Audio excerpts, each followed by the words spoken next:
ព្រះគម្ពីរដានីយ៉ែលនៅក្នុងចំណោមពួកយូដាដែលត្រូវបានចាប់យកទៅធ្វើជាឆ្លើយនៅក្រុងបាប៊ីឡូនក្នុងដំណាក់កាលទី1គឺមានក្មេងប្រុសម្នាក់ឈ្មោះដានីយ៉ែលលុះក្រោយមកគាត់ក៏ត្រូវបានស្ដេចនេបូខនេសាតែងតាំងឲ្យទទួលតួនាទីធំនៅក្នុងរាជវាំងរបស់ទ្រង់នៅទីនោះដែលជាកន្លែងពោពេញទៅដោយអំពើអសីលធម៌និងការថ្វាយបង្គំរូបព្រះ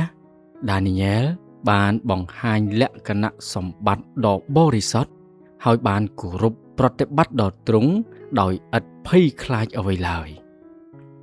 ក្នុងរជ្ជកាលនៃស្ដេចនេបូខនេសាហោរាដានីយ៉ែលបានទូទាយថានឹងមានសាសដតីជាមហាអំណាចពិភពលោកទាំង4ដែលត្រូវលេចមកជាបន្តបន្ទាប់គឺបាប៊ីឡូនមេឌីពើស៊ីក្រិចនិងរ៉ូមនៅចុងបញ្ចប់នៃគ្រារបស់សាសដតីព្រះជាម្ចាស់នឹងតាំងនគររបស់ទ្រង់នៅលើផែនដីហើយនគរនោះនឹងស្ថិតស្ថេរនៅអស់កលជានិច្ចហោរាដានីយ៉ែលបានបន្តបម្រើនៅក្នុងប្រទេសបាប៊ីឡូនរហូតដល់រជ្ជកាលរបស់ស្ដេចបេលសាសាទៀត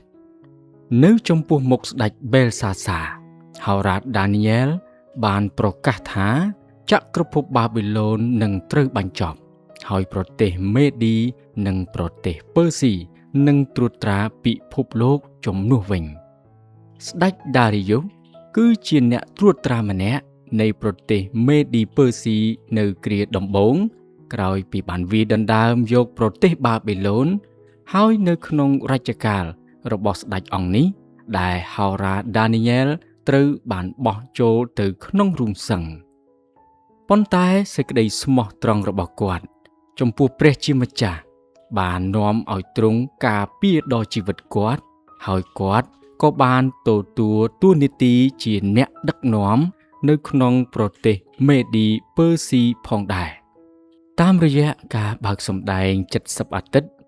490ឆ្នាំហោរាដានីយ៉ែលបានទូទាយអំពីពេលវេលាដែលត្រូវមក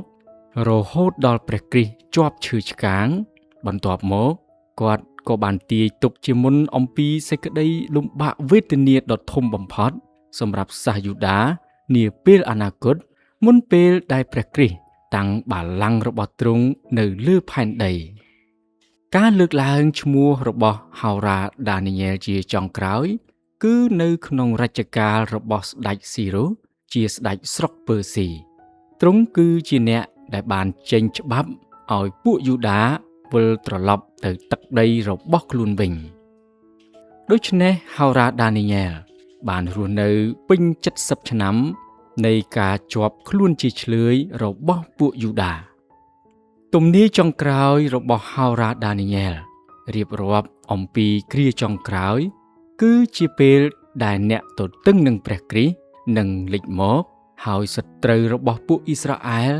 នឹងធ្វើការវាយលុកជាចុងក្រោយរួចព្រះគ្រីស្ទនឹងយាងមកដើម្បីកម្ចាត់សត្រូវរបស់ទ្រង់ហើយសោយរាជ្យនៅឯក្រុងយេរូសាឡឹមលើរាជ្យដែលទ្រង់បានស្ដារឡើងវិញ